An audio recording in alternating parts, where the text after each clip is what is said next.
불광천은 북한산에서 시작해 은평구와 서대문구 마포구를 지나 홍제천과 만나 한강으로 흘러갑니다. 도시 속을 천천히 흐르며 누군가에게는 일터를, 또 누군가에게는 잠시 쉴 틈을 내어주는 이 물길. 불광천에는 어떤 이야기가 흐르고 있을까요? 불광천의 자연환경, 그 주변의 도시 풍경과 건물, 그리고 사람들의 삶과 역사. 지금부터 이곳의 지난 이야기들을 전하려 합니다.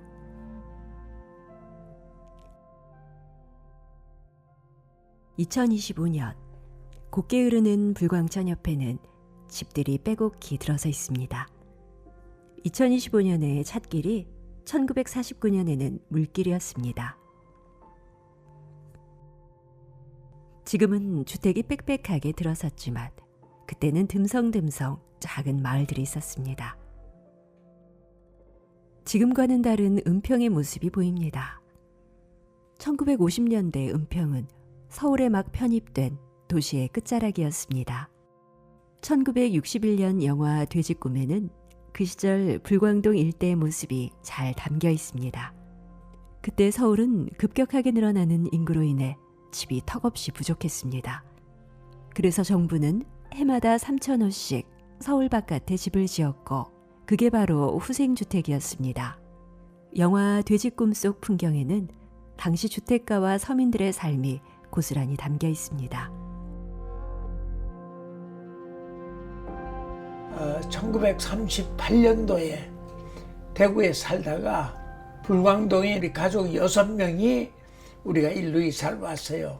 옛날에 경기도 고양군 은평면 불광리 산 42에 12호 거기에 우리가 이사를 왔어요. 그때만 해도 우리 주변에 집이 거의 없었어요.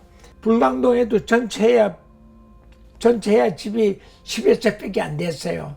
나는 6.25 전에부터 은평구의 사진을 형님이 라이카 카메라를 가지고 있었어요. 그래서 그 군대 생활 하시니까 주로 집에 놔두잖아요. 그래서 형님한테 빌려가지고 내가 돌아다니면서 사진도 찍고 한 게 지금 이렇게 아주 보화덩어리가 될 줄 누가 알았어요. 과거에는 불광천의 크고 작은 물줄기들이 마을 사이사이를 흘렀습니다. 대조동 동사무소 그 부근 일대가 일본 사람들이 거기다 분뇨 처리장을 만들어가지고 그 일대가 그냥 전부 그냥 똥 냄새로 그냥 가득했어요. 그리고 그 내려가면 연신내 사거리에 지금 신한은행 자리에 거기가 양조장이 있었어. 비가 많이 오면 개천에 물이 불어나 학교에 갈 수 없었죠. 그래서 장마철엔 쉬는 날도 생겼습니다. 또 물길을 사이에 두고 생활권이나 마을 이름이 나뉘기도 했습니다. 그러니까 1949년도인가 그때 은평구가 아니었고 서대문구 은평출장소 그래가지고 서울시의 영향을 받게 되니까 이제 아무래도 주택 이제 재개발 사업 같은 거 그런 게 이제 번하게 일어나기 시작했을 거예요. 근데 6.25가 딱 나는 바람에 그게 딱 중지되고 그러니까 국민주택 짓기 시작한 게 이제 그때인데 그다음에 요게 역천 오거리 현재 역천역 있는 그땐 길이 꼬불꼬불해서 직선은 없었고 전부 농길 이렇게 따라서 여기 길이 나와 있기 때문에 이게 제 모습입니다. 중산동 저쪽엔 뭐 이게 다 넓이 다 못 찍으니까 이쪽 가련동, 여기 구산동, 가련동, 역천동, 그 다음에 저쪽에 불광동, 불광일동 쪽에 이렇게 해서 쫙 찍었어요. 녹본동.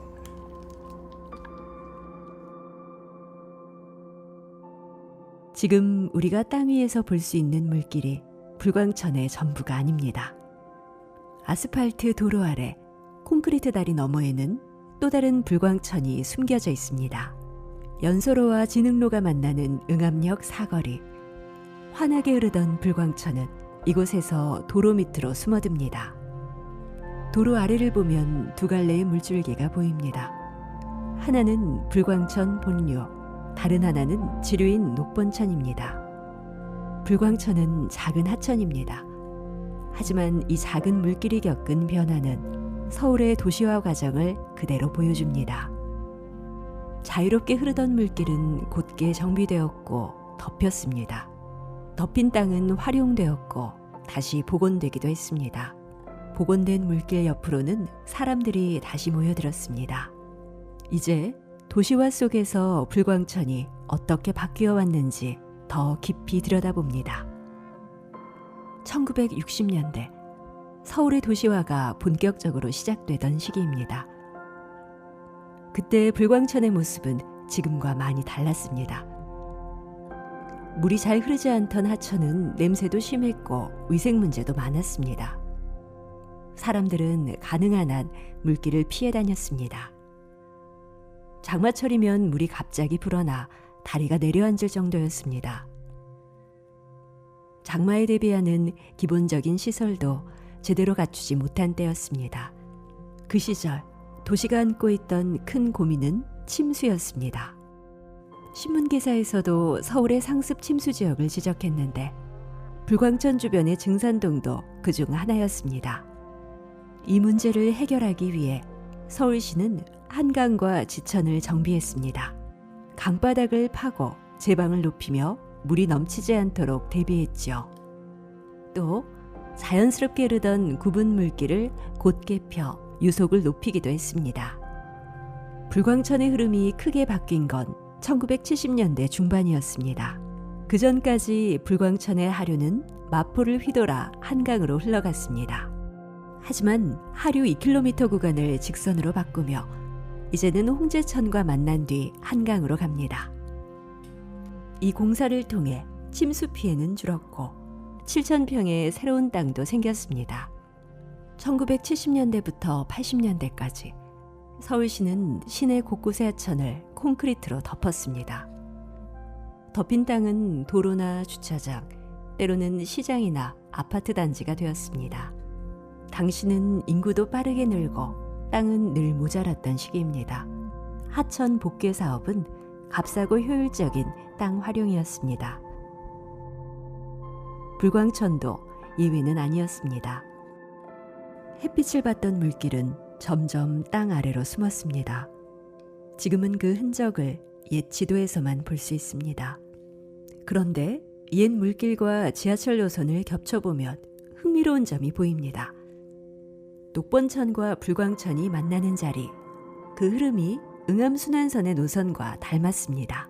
지하철을 설계할 때 이미 길이 나 있던 복개 구간은 가장 합리적인 선택이었고 그 길은 오래전부터 물이 흐르던 길이었습니다. 은평구의 도시구조, 지하철역 주변의 환경, 차량기지 설치와 열차 운영의 효율성까지 지금의 고민과 선택이 아주 오래전 자연이 만든 길과 같았다는 것 정말 놀라운 일입니다. 수백 년의 시간을 건너 물길의 운명이 지하철의 운명으로 다시 태어난 셈이었습니다. 상권이 생기고 도시가 개발되며 물길 위는 활발히 쓰였지만 그 아래 물길은 서서히 죽어갔습니다. 햇빛과 바람을 받아야 할 물이 점점 마르며 위생 문제가 생겼습니다. 땅콩을 심어도 먹지 못할 땅이란 말까지 나왔습니다. 맑게 흐르던 불광천의 모습은 이제 아주 먼 과거의 이야기가 되었습니다.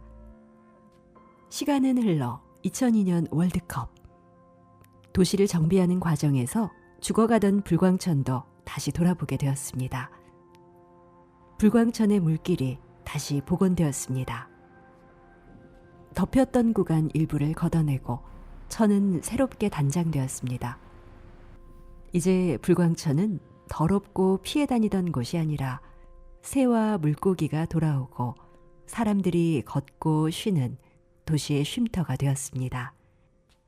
불광천은 작은 하천이지만 그동안의 변화는 서울의 도시화 과정을 고스란히 보여줍니다. 정비되고 덮이고 다시 열리기까지 물길은 언제나 도시의 구조와 사람들의 삶을 함께 따라 흘렀습니다. 그래서 불광천의 이야기를 기록하는 일은 물길이라는 공간에 스며든 수많은 삶의 기억을 통해 이곳이 물리적 공간을 넘어 우리에게 가치 있는 장소가 되었음을 되새기고 그 의미를 미래에도 지켜가는 일입니다.